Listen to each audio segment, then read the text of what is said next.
Hi everybody, I'm Steve Carell. I'm Katy Perry, and it's a pleasure to welcome you to the Graham Norton Show.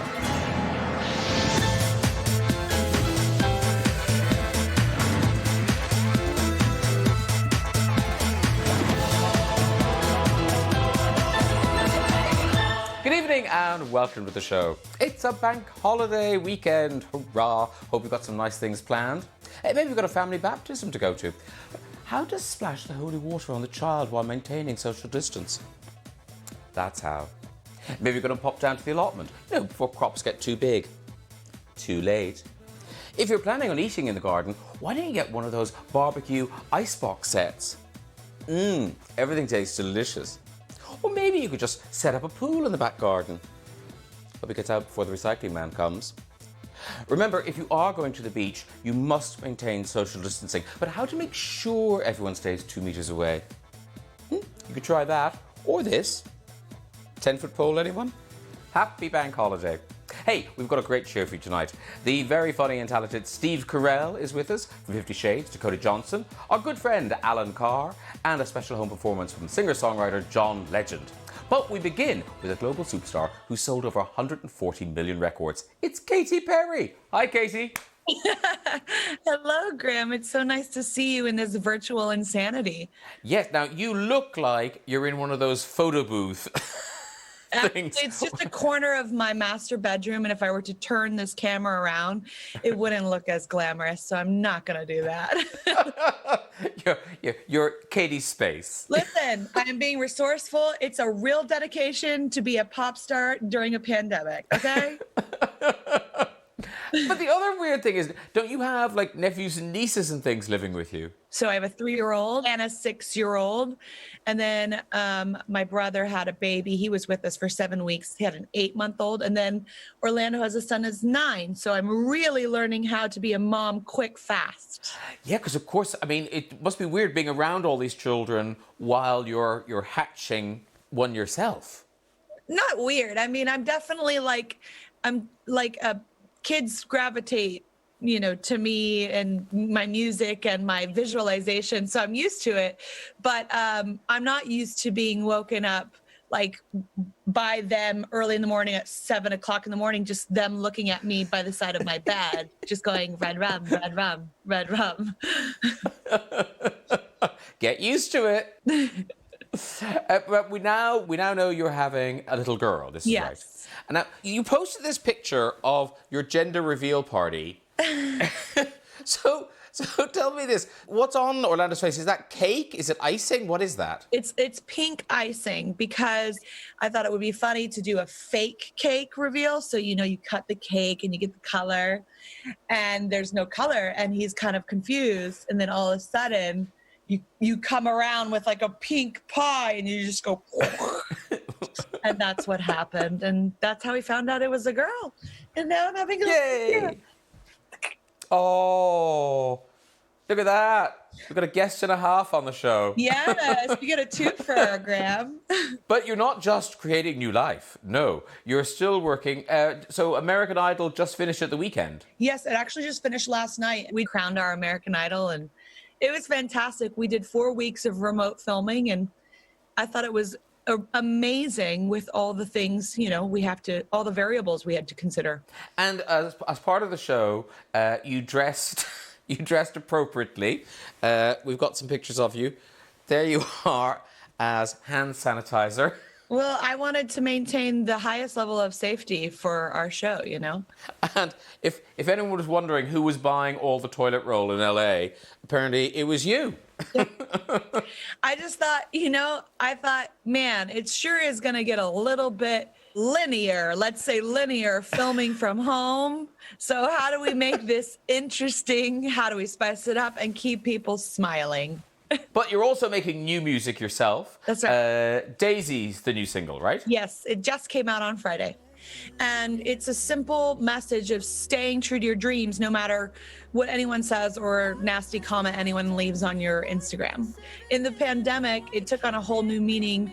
I definitely have felt like, oh gosh, I've taken some things for granted. And when I get out of this hell.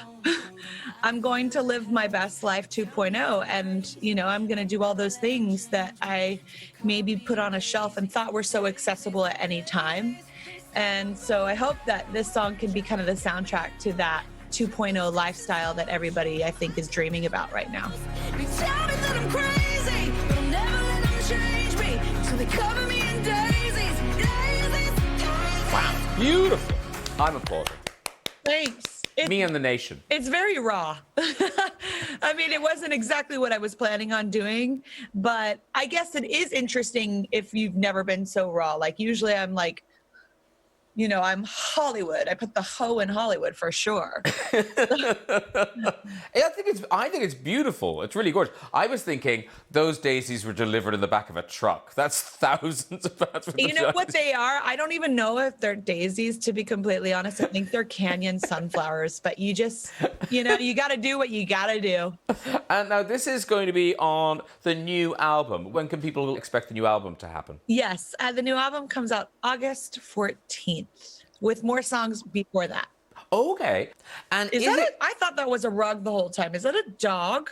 It is a dog. It's a dog. He was supposed to be sitting beside me with your daisy chain. You said there's a daisy chain, and he was wearing it like a crown, and then it was too heavy for an old dog, and he collapsed. So. I can only see. Now it's like a wreath. Is that a boy or a girl? It was a boy. It's a good boy. He's a very good boy. Yeah. Now, your music videos, your fans always love them, but the last one in particular, for Never Worn White, this is where you revealed your baby bump for the first time.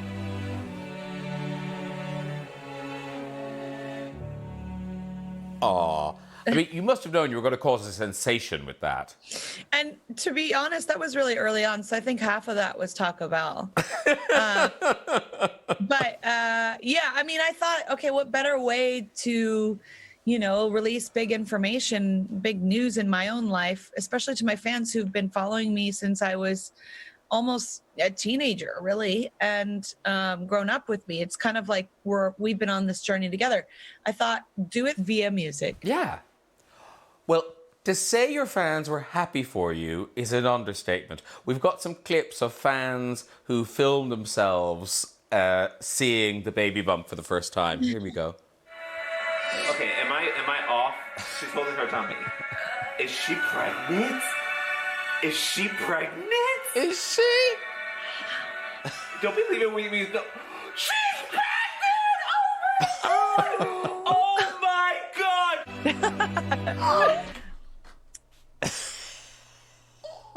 She's pregnant! Oh, Katy! That's so cute. Oh my god. Oh, she's gonna be such a beautiful mother. She's holding a belly! No! I'm the middle one was excited because he was in a womb so recently. Yes. These are all very young children. Actually, I think we've got one more fan clip. You're having a baby! It's Alan Carr. Oh my God. This isn't just a fan, that's Alan Carr. Do you know what? Alanis is a lovely baby name for a girl. Alanis. Oh, it sounds like that's been taken, babe. Sorry. Oh my God. I just got shocked. I was looking for a fan and it's Alan Carr. Oh, well, I am a fan, and congratulations, my love. Thanks, babes. Alanis. And the same from all of us. Katy Perry, thank you so much for being with us today. Katy Perry can be seen as part of Radio 1's virtual Big Weekend, which starts today, and the single Daisies is out now. Katy Perry, good luck with the little girl. Bye-bye. Thank you, guys. God bless. So hello, Alan Carr. Hi, how are you? I'm great, love. I'm great. Lovely to see you. Is that what's called statement wallpaper? Well, listen, I did some Instagram videos earlier in the month, and I found that people just kept trolling my objet d'art and my wallpaper and all the books. So I just thought I've kept it to just the wallpaper now. I was getting so much abuse. And in lockdown, how are you filling your time? I'm regressing back to my 13-year-old self. I've started bird watching. I'm reading a lot of Agatha Christie's, watching a lot of black and white movies. All I need to do is like dress up as Wonder Woman and I'm back to my 12-year-old self. But now, are you in lockdown on the farm? Yes, I'm on the farm. We had lockdown on the farm. And so it's just been so weird for me because obviously Paul is a farmer. So I've had to help out on the farm, and it's just so traumatic. So he's calling you out to do actual farming things. Yeah, and I mean, I'm this is the longest I've been down here, and I mean, anyone who knows, I just assume on a farm I'd be like Snow White. You know, the animals would come out, birds would land on my fingers, but it's just like septic teats and mange, and it's like lambing season. So I'm actually helping with lambing. Now, you've sent us a video. Is that of you helping with the lambing? It's Paul massaging a teat, a septic teat, because the lamb... Thanks for sending us this. Well, have a look, but... I'm really looking forward to it. A septic teat, you say? You hope you've had your tea. So it's like the lamb couldn't suckle out the mum's teat because it was blocked. So you have to massage it to get the milk out. Is that what Paul told you? So, because the poor sheep, one of them was full, one of the other. Is that what you call a sheep's udder thing? I don't know. So we had to massage it. Thank you, Dr. Carr. I know. I'm using this as an audition for Country File. You failed. Next. Now, in terms of work, the last time I saw you, you were telling us about your tour that was going to start in the autumn. What's the story with that? Is that still on, or is it? That's still going ahead in September. It's the most well-honed tour I've ever done. I mean, I'm stuck here. I'm writing new jokes all the time. I mean, it's going to be like some Vegas act by the time you see it. I mean, I've just been working on it. So I'm assuming it's all going ahead, and I can't wait. I just want to see people and talk to people that aren't, giving birth. That teat material by September is going to be... Mwah. I know. Wow. I love it. But now, people can see you, even if you can't see them, people can see you on ITV in Alan Carr's Epic Game Show. It starts on the 30th of May, and this is essentially you reviving how many classic game shows? It's 5 classic game shows.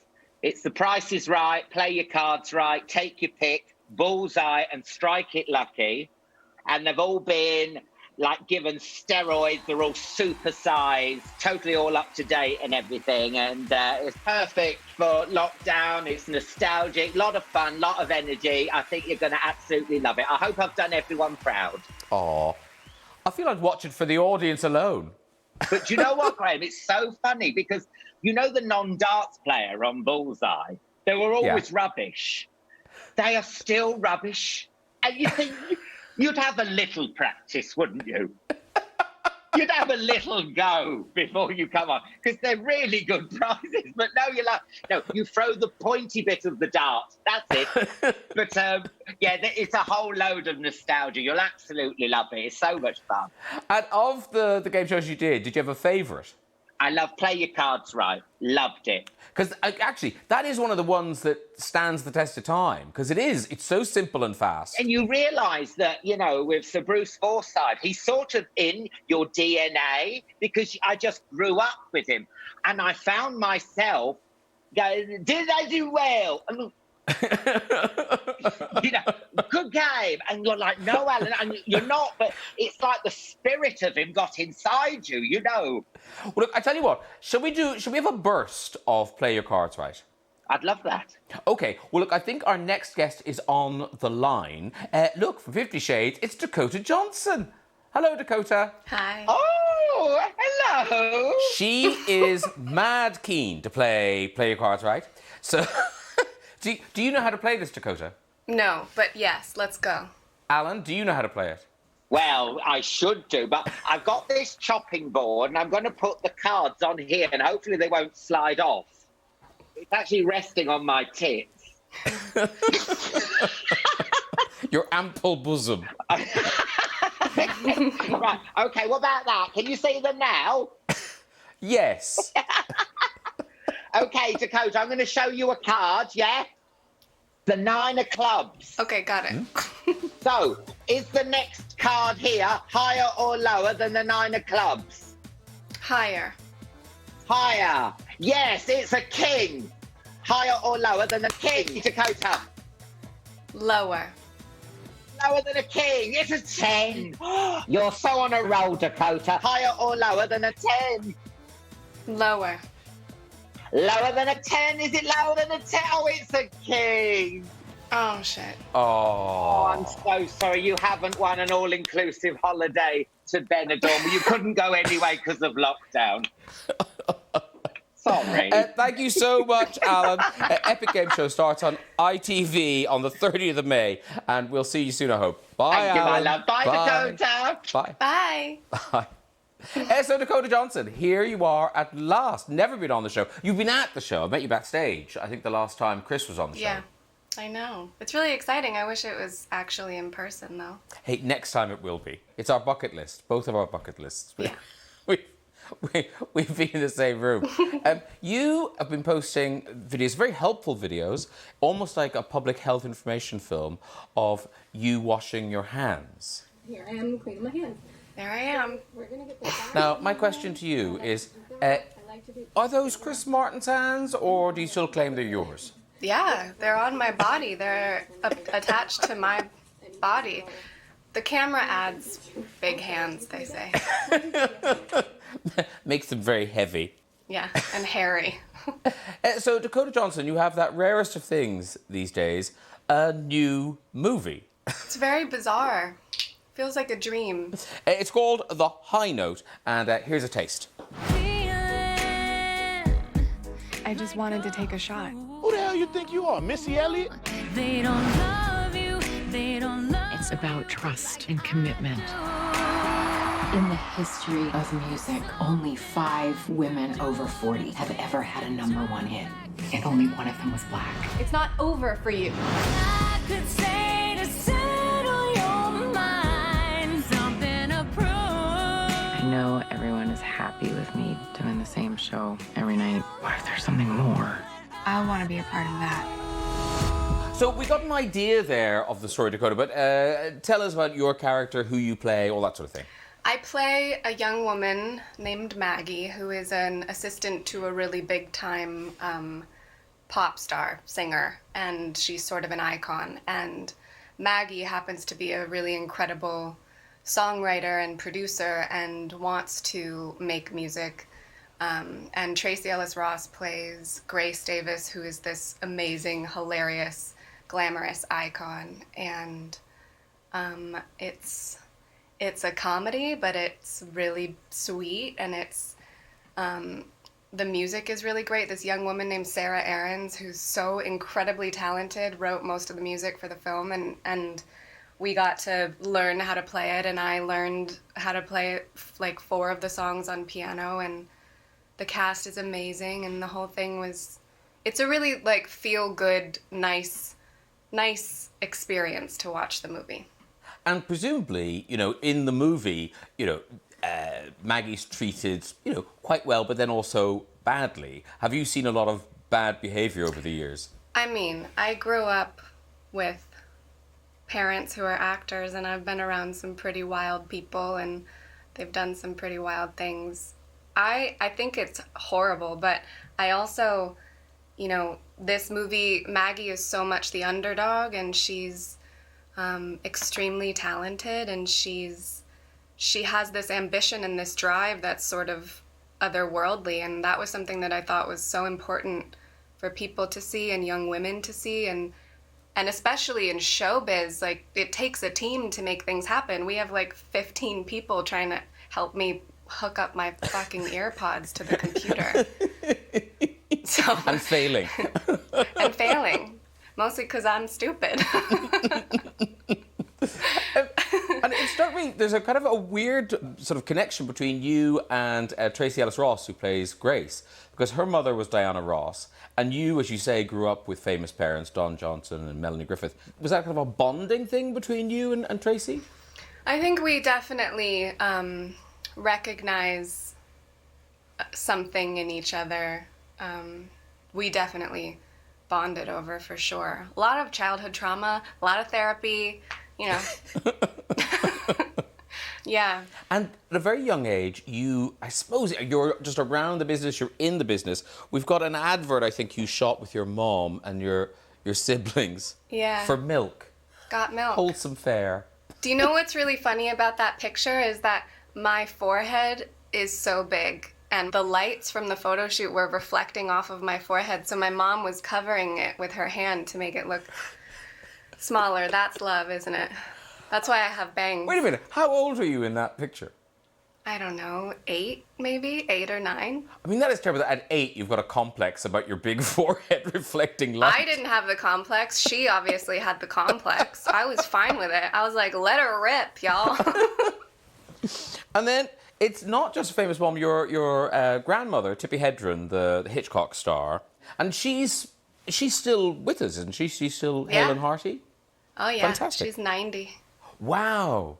And does she still live with the big cats? Yes. Yeah, she has 13 or 14 lions and tigers. Wow. There used to be like 60 cats, and now there's just a couple. Because we've got some kind of vintage photographs of, when she presumably first got them. And they are just incredible to look at. There's... Oh, yeah. I mean, it is what it is. It's a tiger jumping through your kitchen window. It is what it is. Yeah. There's classic. a tiger in the kitchen. Happens to me all the time. And then I think is that your mom being bitten? It looks like she's about to lose her leg. Oh, yeah, with the leg in the mouth, yes. She didn't lose the leg.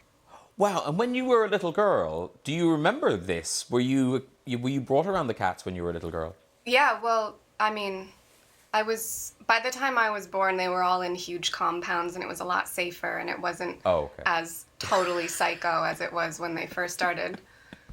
You weren't just lion bait by the pool. No. A baby. Delicious. Yeah. Ooh, snacks. Well, look, let's remind everybody, The High Note, it's available to rent from May the 29th on Sky Store, Amazon Prime, and other digital retailers. Dakota Johnson, thank you for joining us. Bye-bye. Thanks for having me. Bye. A true child of Hollywood. Now, during lockdown, I think a lot of people are trying home baking for the first time, and possibly last time. Maybe you're the woman who made this hedgehog cake. Slice of roadkill, anyone? Maybe you're the man who made this Madeira cake. He'll ice that the minute he finds his glasses. Making sourdough, now very popular, though sometimes hard to get the rise you're after. I tell you what we need is an expert, someone who can teach us how to home bake, like this woman.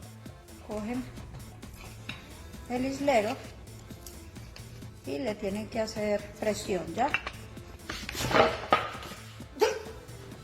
Salió mal el pancito. Perdón, corte. Apologies for any bad language. Hey, my next guest is the Oscar-nominated star of Foxcatcher, 40-Year-Old Virgin, and The American Office. It's Steve Carell. Hi, Steve. Hello. And now I've seen you do quite a few of these Zoom interviews on various things, but is it true that you personally have no idea how to do a Zoom? I'm not good at it, no. My wife is our tech guru in the house. Have you not learned anything? No, because I've relied so heavily on her that I've become complacent, and those muscles have grown extremely weak. And now I've given up. Now I pretend, I feign my ignorance in order to just get her to do it. Yeah. Do it wrong, and then you'll never have to do it again. That's basically my rule in life. And weirdly now, during lockdown, you've featured in an awful lot of memes. I'm sure you know this. I'm sure you've seen them. This one became popular here when the government announced that they were planning to reopen the schools. When someone asked if I'll continue to homeschool after the lockdown. No, God! No, God, please, no! No! No! No. No! And then this one, it sort of was after our Prime Minister here, Boris, was trying to explain the new rules in easing of lockdown, and it wasn't totally clear, and somebody noticed the resemblance to this. And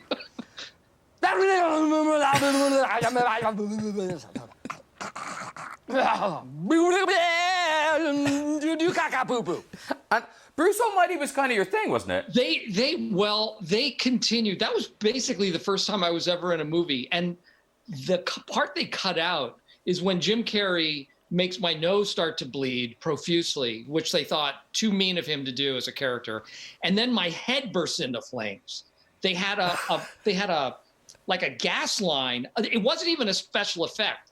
Like a digital effect. It was a real live practical effect. They ran a gas line up, like down my back, and they put a coil on top of my head, and they like put gel on my head so it wouldn't burn, and they ignited this enormous, and it had to be like a 4-foot flame that I'm sure it's in some DVD extra somewhere. Yes, it is. We found it. Here's a screen grab. I mean, that is your actual head on fire. That must have been terrifying. Oh, yes, sure. That was the most terrifying thing ever because you could hear them venting the gas line before it happened. It kind of went whoosh, and then I knew it was going to go full-blown torch. And I could see the crew in front of me. They all lit up because the flame was so bright. Terrifying. Yeah, it's really hard to relax and do improv when there's a gas hissing. Well, my first movie, what was I going to say? I'm not going to do it? Of course, sure. Light me on fire. It sounds terrific. Well, now, your latest creation, it's ripped from the headlines, Space Force. It's a new Netflix series. And is it true this literally came out of that phrase, Space Force? It did. Netflix was having a meeting. One of their executives pitched the idea of a Space Force show with really no idea behind it, just the name. And they got in touch with me and asked whether I'd be interested, again, with no premise at all.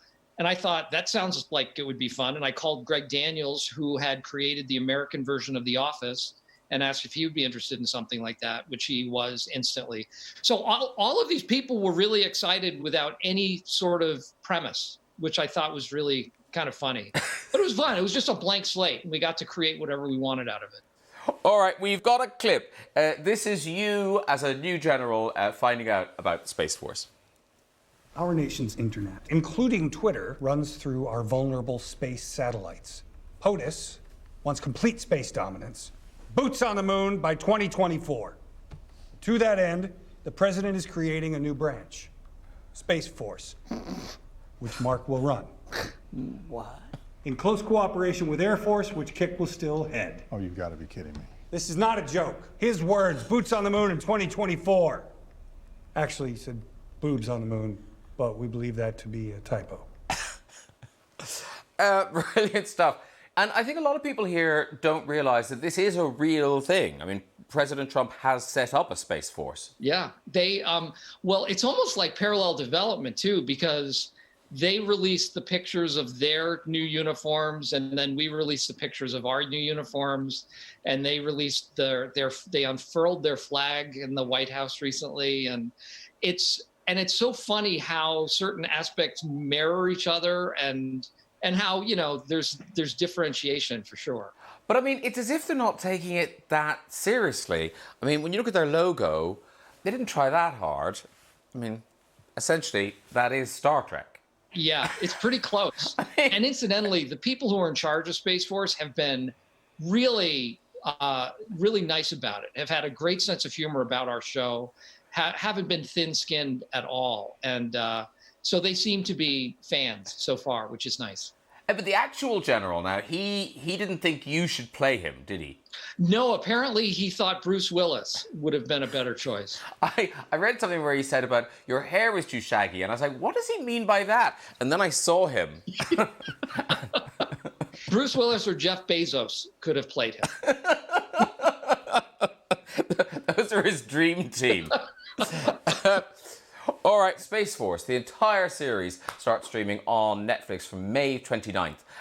We'll see you again soon, we hope. Thanks, be well. Thanks a lot, Steve. Bye-bye. Okay, it's time for another of our special home performances. And tonight we are joined by global superstar John Legend. John, hello. Hello, Graham. How are you, sir?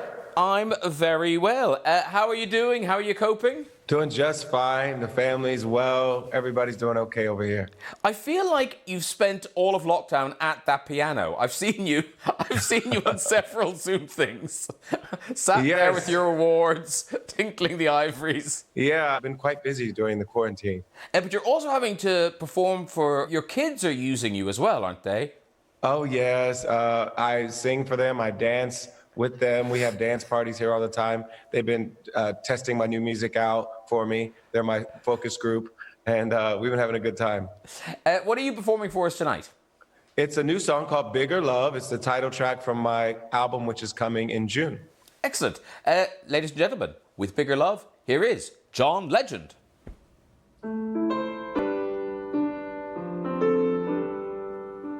I don't want to think about nothing, just watching you dancing. It feels like the beginning of something. And in the end, all I want to do is just fall in. I don't want to think about nothing.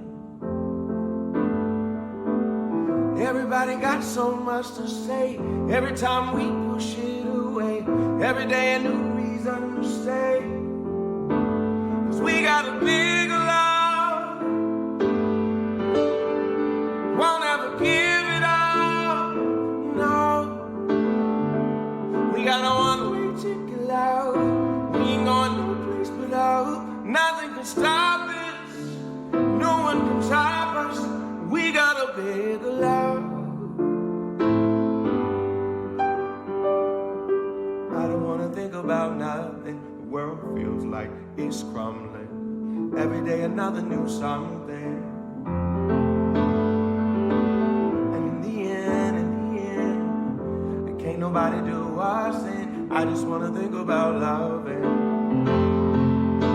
'Cause we got a big love, won't ever give it up, no. We got a one-way ticket out, we ain't going no place without. Nothing can stop us, no one can stop us. We got a big love.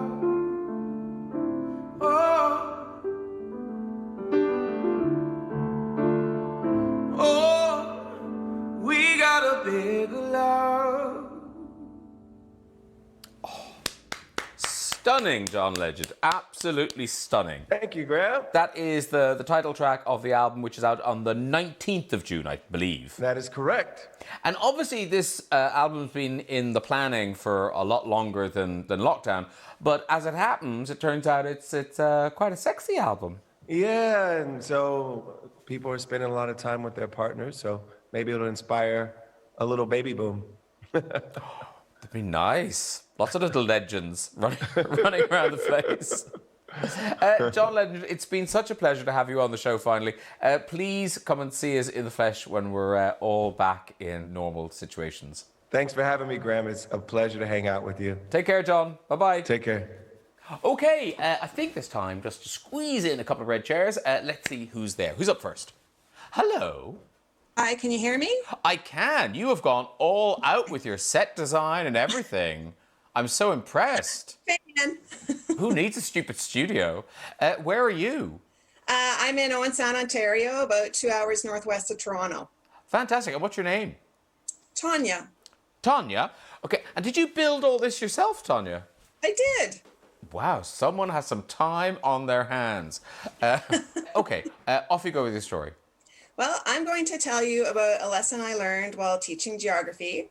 which is if you're short on time, never ever draw something from a map instead of using an actual map. So I drew this. Hudson Bay, James Bay, straight down to the Great Lakes to get to Owen Sound. And everyone laughed, but these kids were friends with my son. So that night at the supper table, my son said in a very stern voice, "Mom, I hear you were drawing penises at school today." And in fairness, you were. I'm going to flip you, though. There you go. I'm feeling quite, I don't know, a bit antsy, a bit flippy tonight. I have to say, Alan Carr will recognise that drawing. It looked very like a sheep's teat. OK, next up. Hello! What's your name? I'm Jennifer. Jennifer, and where are you? I am in Elk Ridge, Maryland. OK, and you're there with your friends? I am there with my friends, yes. Don't be jealous. No, I'm really not. Off you go with your story. So I'm a nurse, and as a new nurse, I was working with a patient who was admitted because his toes were kind of rotten. They were very blackened. They were dried out. And I was taking care of him and went into his room and did my assessment and found that not only were his toes rotten, but his penis was rotten as well. And I laughed to one of my colleagues and said, if that falls off on me, I'm going to quit. I'm not going to be a nurse anymore. So a couple days later, I went into his room and he had his water glass sitting next to his bed. And I glanced over at the water glass, and floating in the glass was what looked like his penis. And I said, "Oh my God, what happened?" And he looked at me and he looked at the glass and he said, "Oh, that was the sausage from my breakfast tray. It was kind of crunchy, so I thought I would soften it up." You can walk. That is one of the oddest, best stories we've ever had. Thank you very much, Jennifer. That's it for tonight. If you've got a red chair story from anywhere in the world that you'd like to share with us, you can just use the address that's on your screen right now, not forgetting to leave a contact number. Thank you so much for watching. We'll be back next week at same time, same place. My guests will include Niall Horan, Michaela Cole, Josh Gad, Michelle Dockery, Chris Evans, and the one and only Lady Gaga. We'll see you then. Good night, everybody. Bye-bye.